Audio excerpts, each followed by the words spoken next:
The sun was rising over the calm streets of Chennai. People moved through their daily routines, unaware that one simple woman was about to be quietly remembered by the most powerful leader in the country. Her name was Lakshmi Pichai, and even though the world didn't know her name yet, her story was already deeply written in the heart of her son, Sundar. Sundar Pichai was getting ready for one of the biggest days of his life. The event was grand. The Prime Minister of India, Modi, was going to speak on a shared platform with him in New Delhi. CEOs, engineers, students, and journalists had gathered from all over the country. There were camera lights, media buzz, and whispers of history being made. But Sundar wasn't thinking about the audience. He wasn't thinking about the speeches or the news channels. His mind was somewhere else. It was in a small kitchen, many years ago, where a woman stood barefoot, boiling rice over a single gas stove. The walls were cracked, the fan was noisy, but her eyes were full of peace. Her name was Lakshmi. Lakshmi Pichai didn't go to college. She didn't work at a company or travel abroad. But every morning, before the sun rose, she was already awake. She made tea. She cleaned the small house, and she packed lunch for her children with quiet hands and tired eyes. She didn't ask for much, but she gave everything. Sundar remembered how she would save 5 rupees just to buy him a notebook. She would walk 3 kilometers to the market just to find vegetables at a cheaper price. Sometimes she would eat less so that her children had enough, but she never complained, not once. Back on stage, as the event began, Sundar tried to focus. He smiled politely. He looked at the crowd, but his fingers were shaking slightly. His heart beat a little faster. He had given many speeches before, but this one felt different.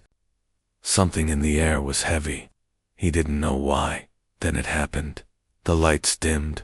The host welcomed the Prime Minister of India, Narendra. Modi walked onto the stage with calm confidence. The audience stood in applause. Sundar stood beside him, still smiling, still unaware of what was coming. Modi began to speak about India's progress, the youth, the future of technology. The crowd listened carefully. Sundar nodded along. Then the Prime Minister paused. His tone changed. He looked at Sundar, and then he said slowly, "We often praise great men for their achievements, but sometimes we forget the quiet heroes behind them.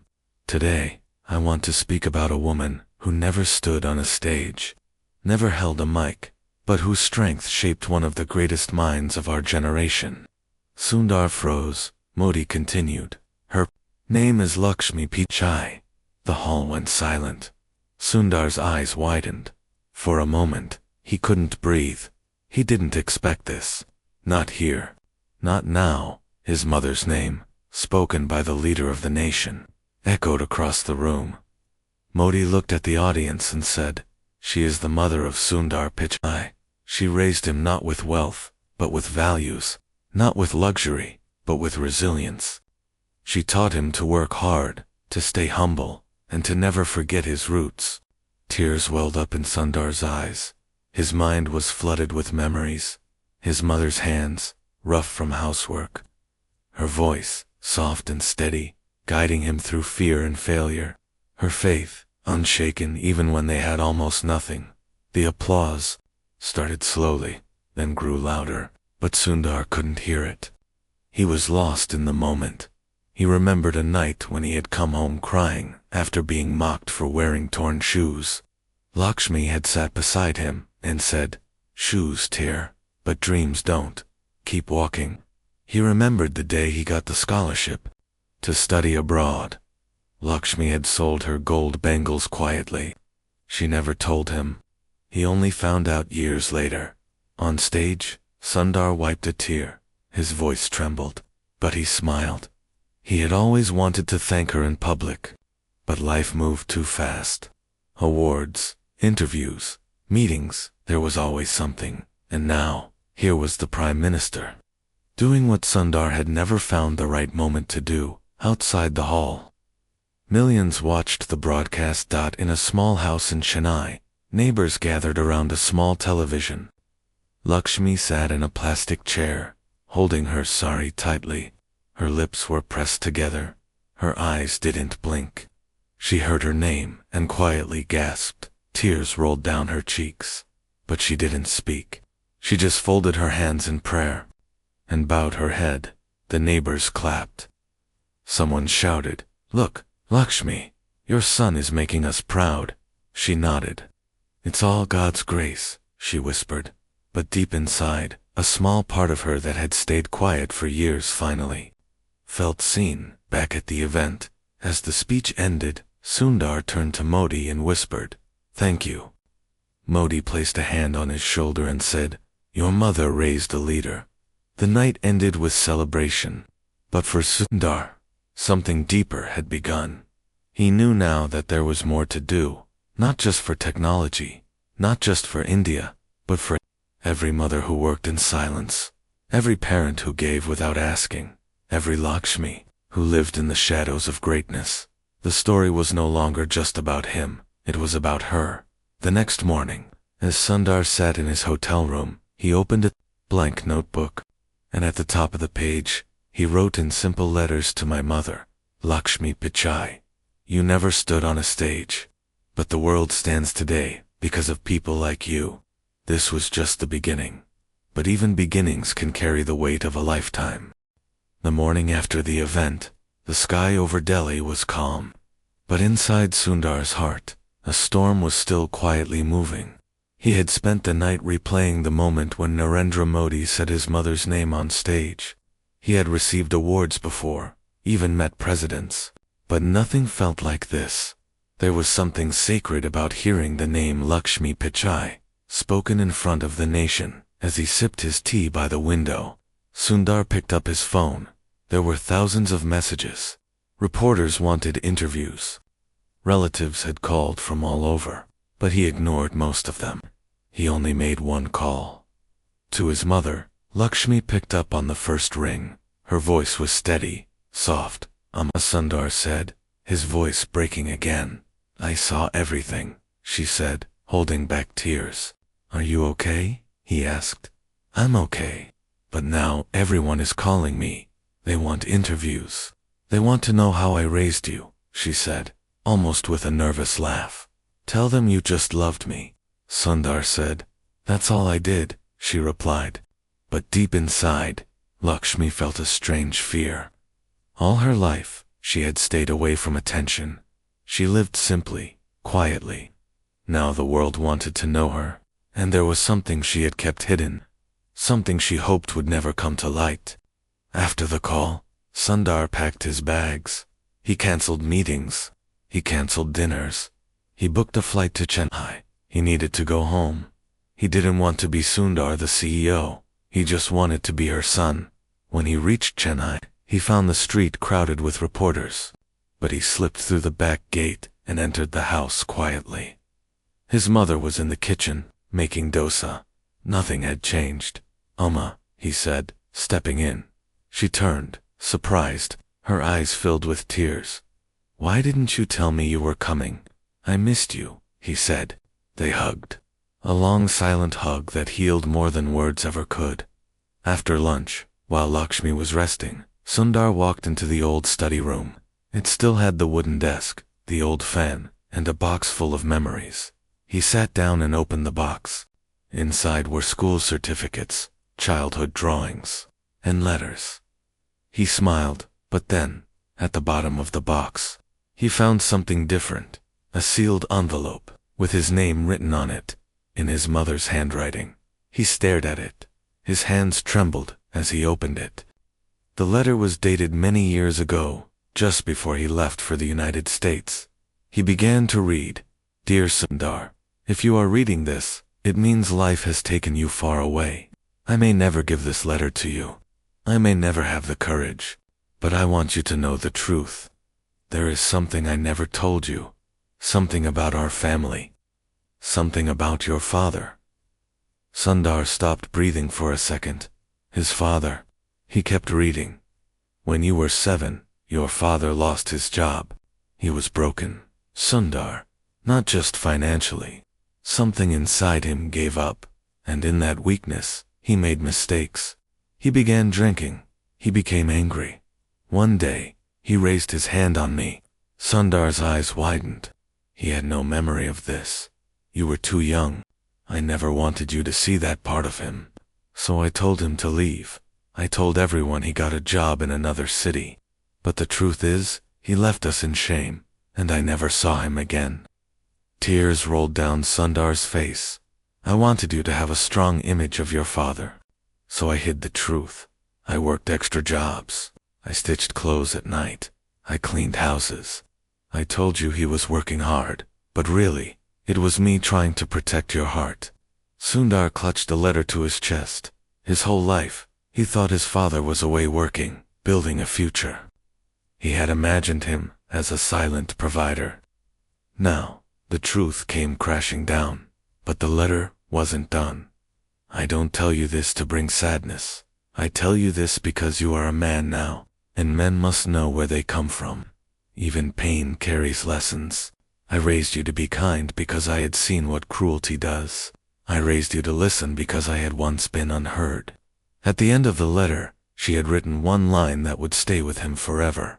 I didn't want to be a hero. I just didn't want you to feel small in a world that can be very big.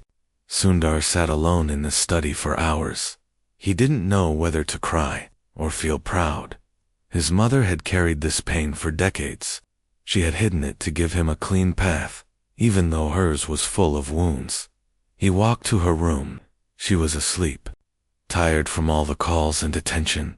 He looked at her, and for the first time in his life, he saw her not just as his mother, but as a warrior. Later that night, as they sat on the terrace, under the stars, he said, "Amma, I found your letter." Lakshmi looked down. "I didn't mean for you to read that," she whispered. "I'm glad I did," Sundar said.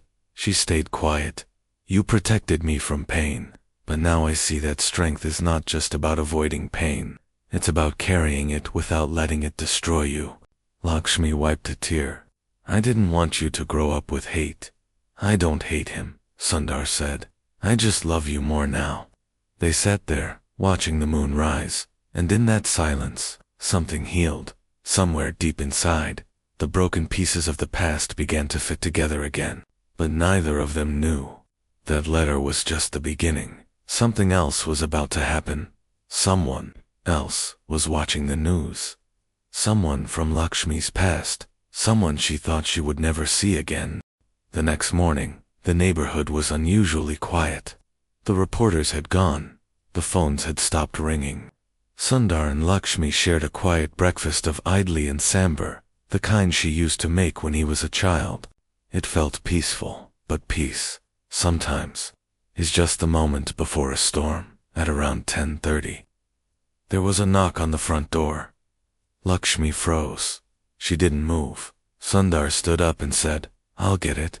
He walked to the door, expecting maybe a local well-wisher or a curious neighbor. But when he opened it, he didn't recognize the man standing outside. The man looked older, mid-60s perhaps. His hair was mostly gray, his shirt wrinkled, his posture stiff like someone not used to standing straight anymore. But his eyes were familiar, very familiar. The man looked at Sundar and spoke slowly. "I'm sorry to come like this. I didn't know where else to go." Sundar narrowed his eyes. "Who are you?" The man hesitated. Then he took a deep breath and said, "I'm your father." Everything stopped. The noise from the street faded. The fan stopped humming. Lakshmi, still seated on the floor, dropped a steel glass she was holding. Sundar turned his head slowly toward her. She had turned pale. The man stepped forward. "I saw you on TV. I heard the Prime Minister speak about Lakshmi, and you and I didn't expect that moment to shake me so much. I thought maybe it was time." Lakshmi stood up. Her hands were shaking. "Why are you here?" she asked, her voice quiet but sharp like a blade. "I had to see him," the man said. "I had to tell him everything. I had to ask your forgiveness." Sundar stepped between them. "Stop. Just stop." His voice was low, but full of heat. The man looked down. I know I don't deserve it, but I am not here to rewrite the past. I'm just here. For a long time, nobody said anything. Then Lakshmi said, "Leave." Amma Sundar began, but she cut him off. "No," she said. "He left us. For 25 years. No letter, no call, nothing. And now he shows up, because he saw you on TV. I wasn't strong then," the man said. "I broke. I failed. But I've lived with guilt every single day. So you think you can come back now, and everything will be okay?" Lakshmi asked. He didn't answer. Instead, he reached into his pocket and pulled out an old photo, a picture of a younger Lakshmi holding baby Sundar. "This is all I had of you both," he said, his voice cracking. "I carried it every day. I wanted to come back so many times. But every time I thought about facing you, I failed again." Sundar took the photo. He stared at it. He had no memory of that moment, but the photo felt heavy in his hand. Lakshmi turned and walked into her room. Sundar looked at the man at his father and said, "You should leave now. I don't know what this means. I don't know how to feel, but she's not ready." The man nodded slowly. "Can I leave something for her?" He handed over a small brown envelope. "Give it to her when she's ready, or burn it. That's up to you." And then he turned and walked away. Sundar closed the door. The silence in the house was thick. He stood there for a long time before going to his mother's room. She was sitting on the bed, staring at the floor. "Amma," he said softly. "He gave me a letter. Should I put it in the cupboard?" she said. "Not now." He nodded and did as she asked. But his mind was spinning. His father had returned from the shadows. Not for money, not for praise, but to face the truth. That night, Sundar lay awake, staring at the ceiling. He thought about all the times he had imagined his father working in a distant city. He thought about the pain his mother had hidden, and he thought about forgiveness. Was it possible? Should it even be offered? The next morning, Lakshmi didn't speak much. She went about her tasks as usual, but Sundar noticed her hands trembled. When she poured the tea, he gently placed his hand over hers. "Amma, it's okay if you're not ready," he said. "I'm not," she whispered. "But when you are, I'll be here." She nodded. Then she said something that caught him off guard. "There is something I never told you." He looked up. "What is it?" She hesitated, then said, "Before your father left, he didn't just drink. He lost something important. Something that belonged to my father.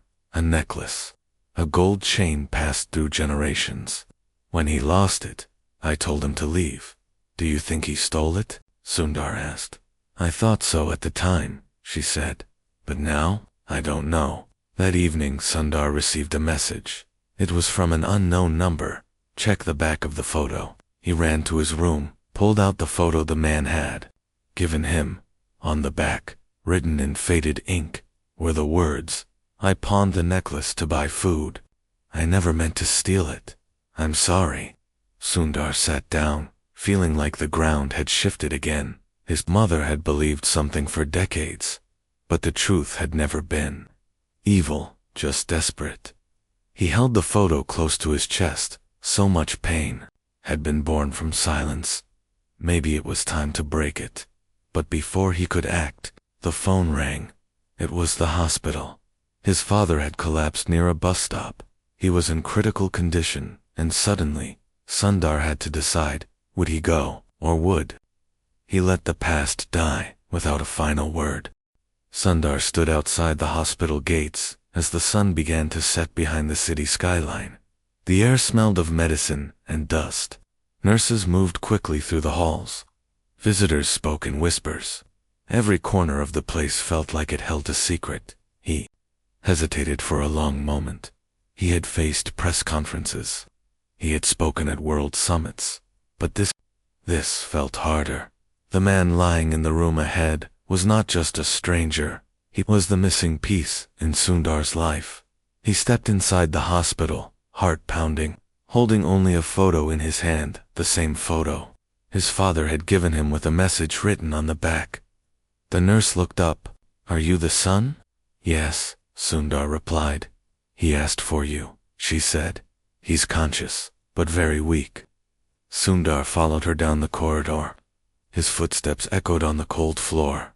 Room 207. He pushed open the door slowly. His father lay there, connected to tubes. His breathing was uneven. His eyes were half open. The moment he saw Sundar, a faint smile appeared. You came, he whispered. Sundar nodded. You called. They stared at each other for a moment. No words. Just years of silence floating between them. Then Sundar pulled up a chair and sat beside him. Why now? He asked quietly. Why did you wait all these years? The old man coughed lightly, then said, I was afraid. When I left, I thought I would come back stronger, but the shame grew, and I felt smaller every day. Sundar listened. I watched you grow, his father continued. From afar, I kept track. When you went to IT, then Stanford, I would cut your pictures from newspapers, hide them in a book. He pointed toward a small bag beside the bed. Sundar opened it. Inside were old newspaper cuttings, printed interviews, and a worn-out notebook filled with notes. One page read, Sundar joins Google. Another read, My son is changing the world. Sundar felt a lump in his throat. Why didn't you reach out? He asked. Because I didn't think I deserved to, his father said. I thought you were better off without me. They sat in silence again. Then Sundar said, Amma, thought you stole the necklace. His father turned his head, eyes wet. I know, he said. It was the hardest thing. I wanted to tell her, but when she asked me to leave, I didn't have the strength to fight. I took the blame and left. Why didn't you explain? Because I thought if I tried to explain, it would sound like an excuse. And I had failed her too many times already. He paused, then added, I pawned it to buy food for you. We had nothing that month. You had fever. The shopkeeper gave me money, and I used it for your medicine. But I never got the necklace back. Sundar closed his eyes. So many memories had been built on silence, misunderstandings, broken trust. Do you want me to tell her? Sundar asked. No, the old man said. She deserves peace, not more pain. But if she ever forgives me, tell her. I never stopped loving her. He coughed again, harder this time. The monitor beeped. A nurse rushed in. We need to take him for tests, she said.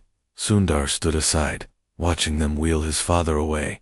He stepped out into the hallway, leaned against the wall, and took a deep breath. This was too much.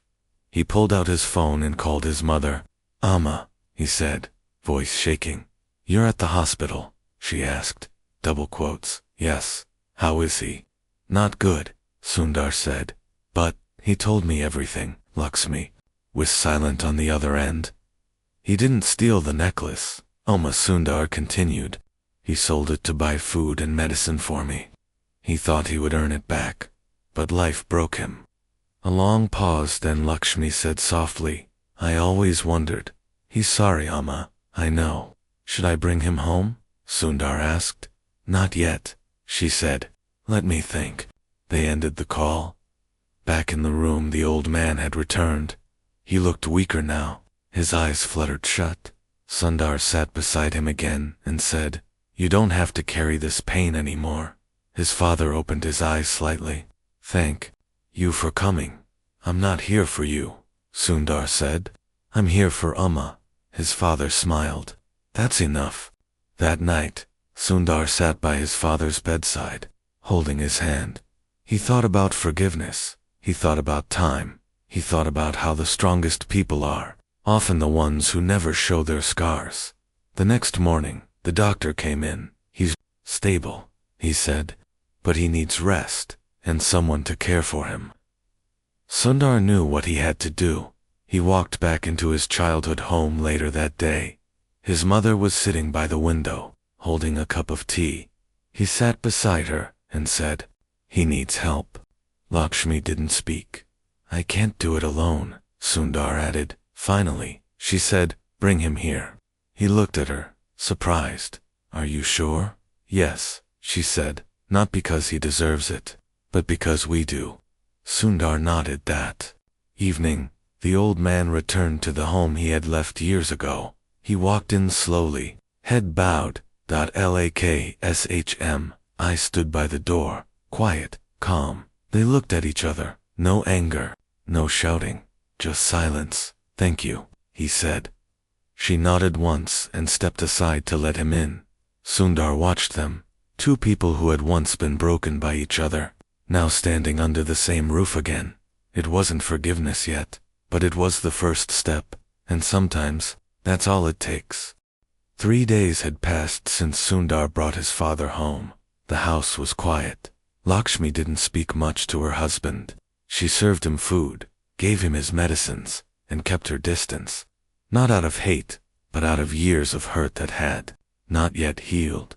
Sundar stayed with them, waking up early, helping with tea, folding clothes, just like he used to when he was a boy.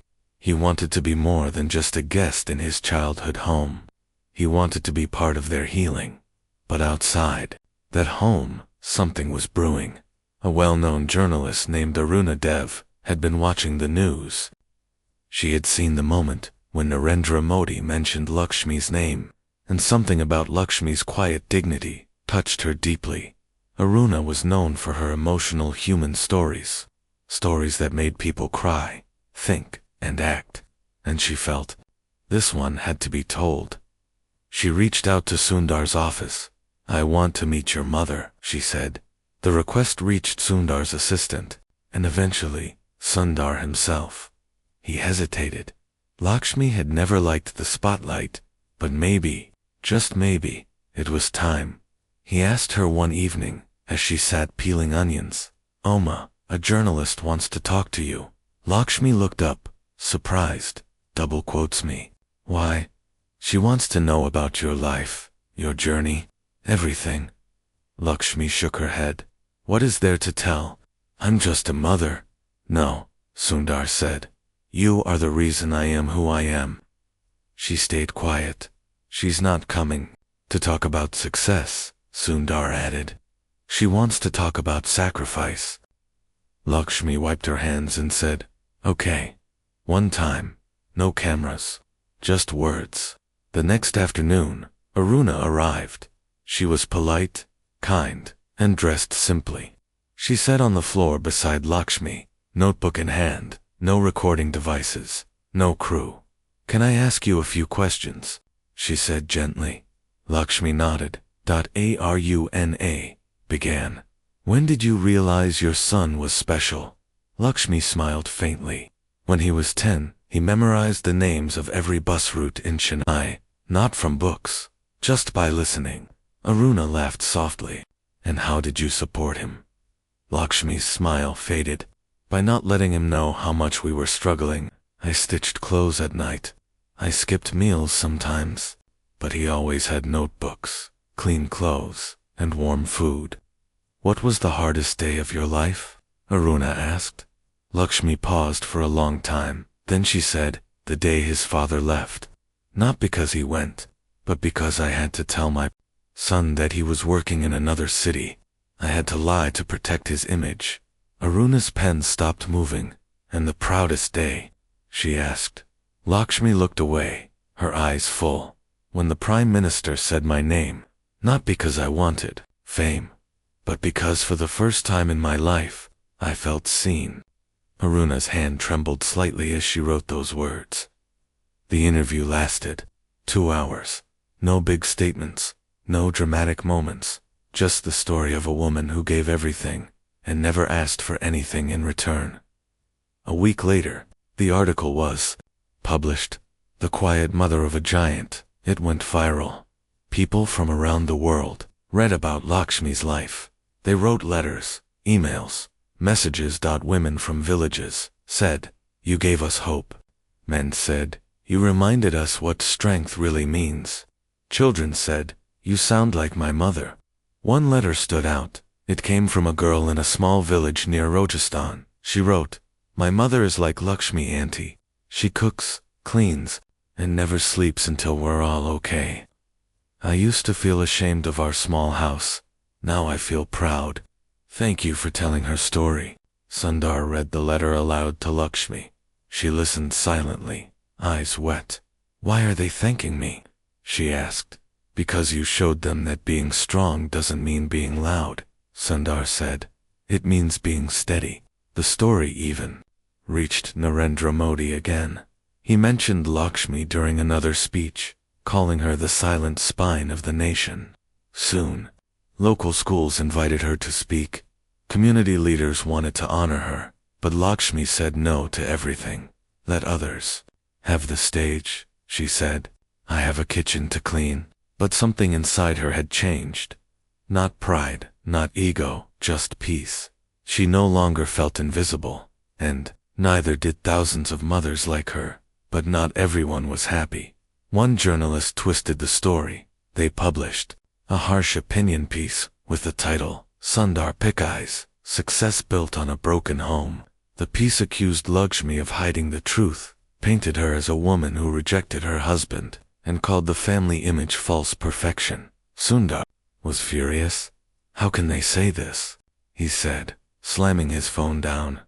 Lakshmi calmly said, "Leave it." "No, Amma, they crossed a line. Words don't break bones, Sundar, but they hurt." Lakshmi smiled gently. "Then let them hurt, and pass. The truth doesn't change." But Sundar couldn't sleep that night. The world now saw his mother as a symbol, and symbols attract both light and shadow. He decided to write something of his own, a personal letter, a public one. He posted it online the next morning. "I grew up in a small house. We had little, but I had everything because I had my mother. She is not perfect, she is not famous, but she is real, and I am proud to be her son." The post broke the internet. Millions shared it, and suddenly, the narrative shifted again. People started sharing their own mother stories. A movement began called #Thanks Mom, and Lakshmi, still washing dishes in Chennai, remained unchanged. When Sundar showed her the online storm, she simply said, "That's nice, Kanna.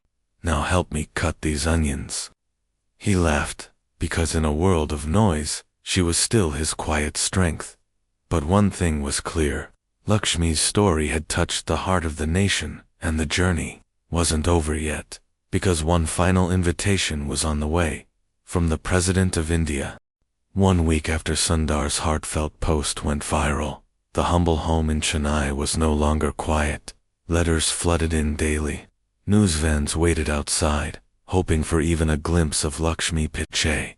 But she remained the same, waking early, cooking breakfast, watering her tulsi plant, and sweeping the front yard with her old broom.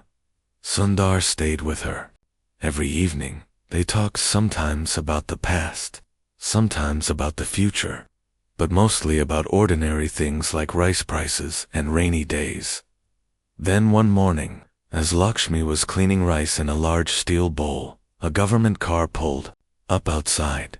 A woman in a crisp cream sari stepped out and introduced herself. "I'm from the office of the President of India," she said. "We've come with an invitation."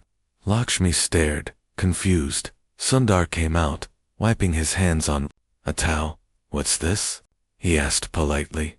The officer handed over a formal envelope, sealed with the national emblem. "Madam Lakshmi Pichai is being invited as the guest of honor for this year's Women of Courage ceremony at Rashtrapati, Bhavan," she announced with a warm smile.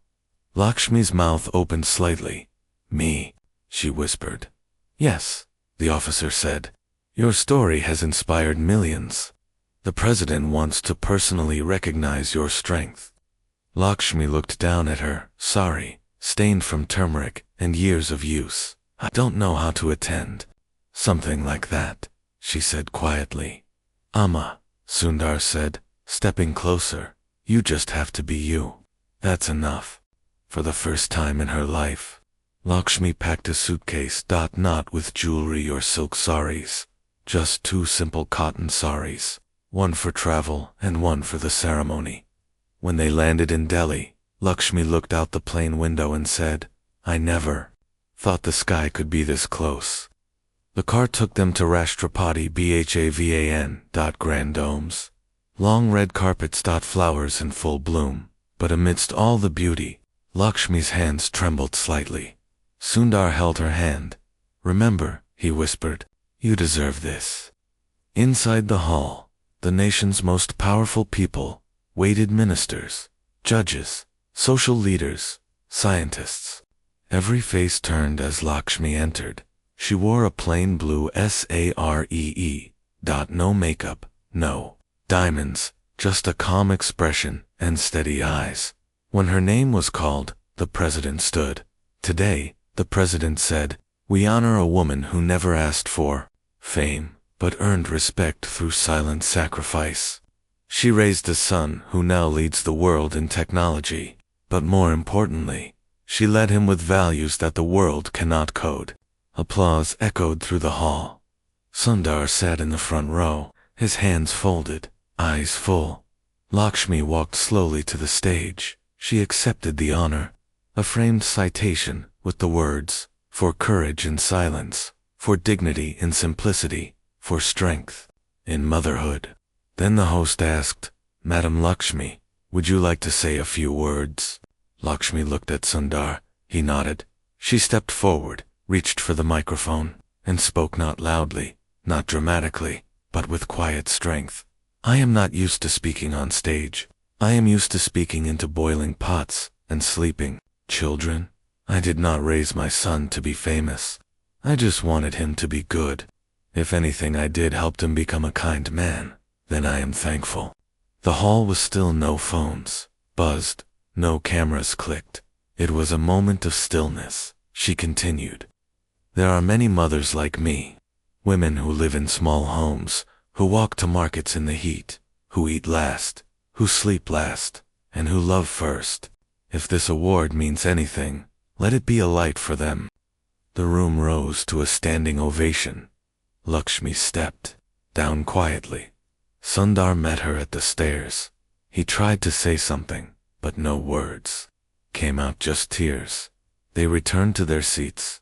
Later that evening, during a private dinner, the president spoke.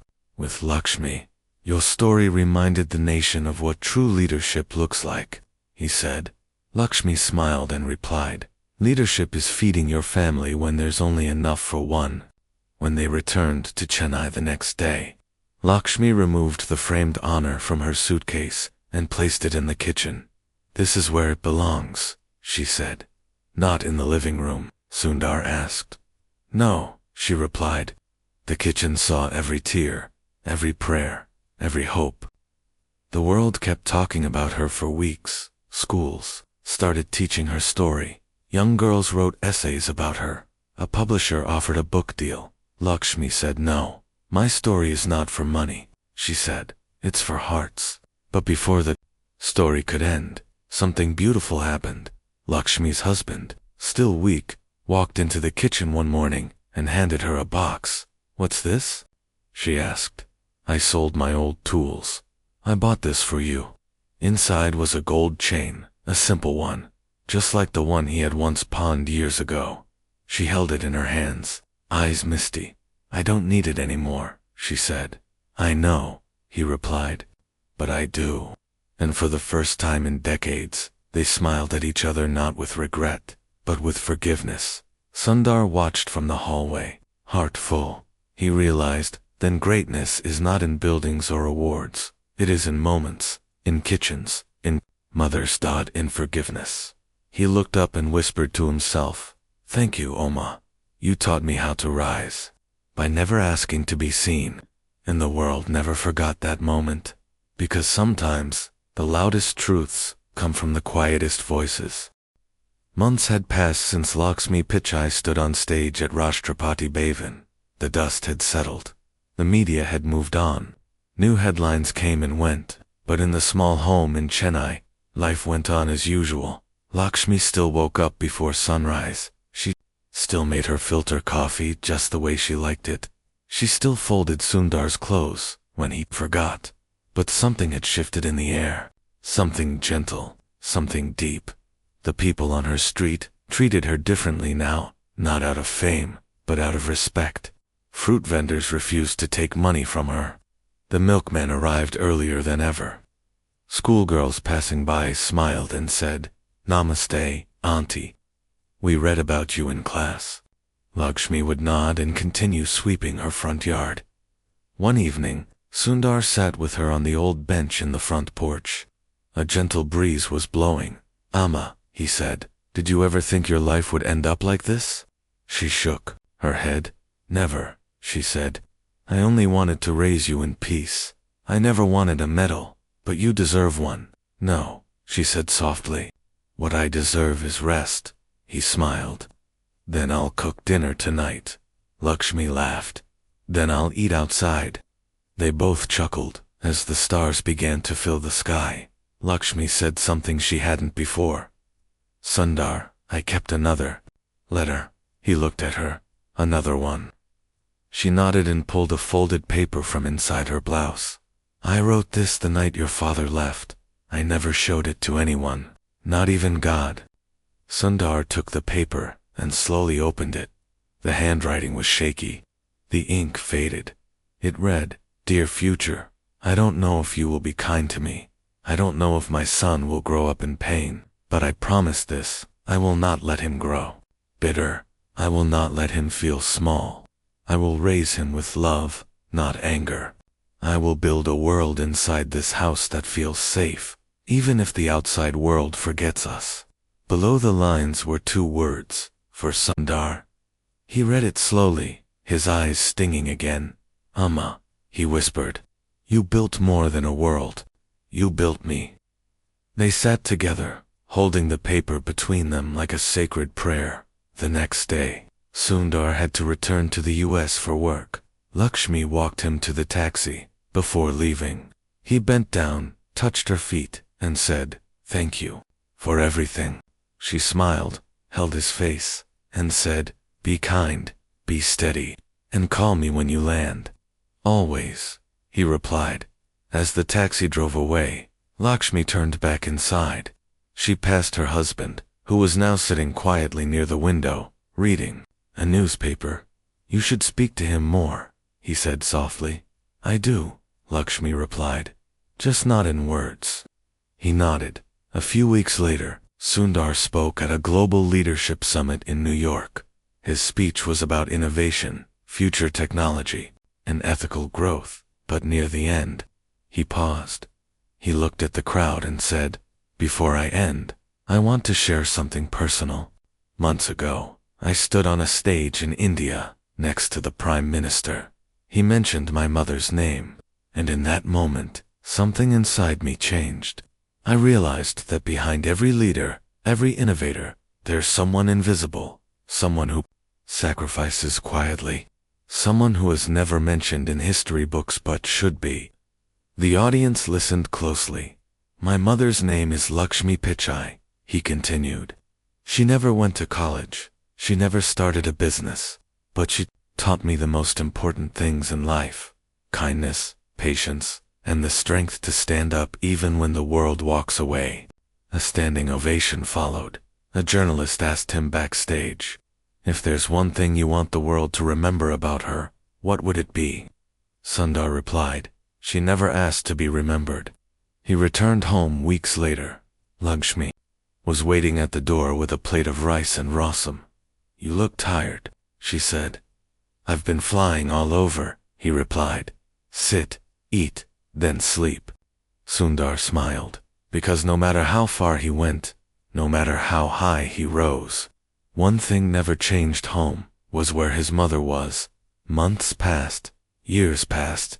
Lakshmi's story became part of textbooks, short films, and school plays, not because she chased fame, but because her silence had spoken to the world, and Sundar never stopped sharing her lessons in every speech, in every interview. He always ended with a simple line: "My success began in a kitchen in Chennai, with a woman who believed love could build empires."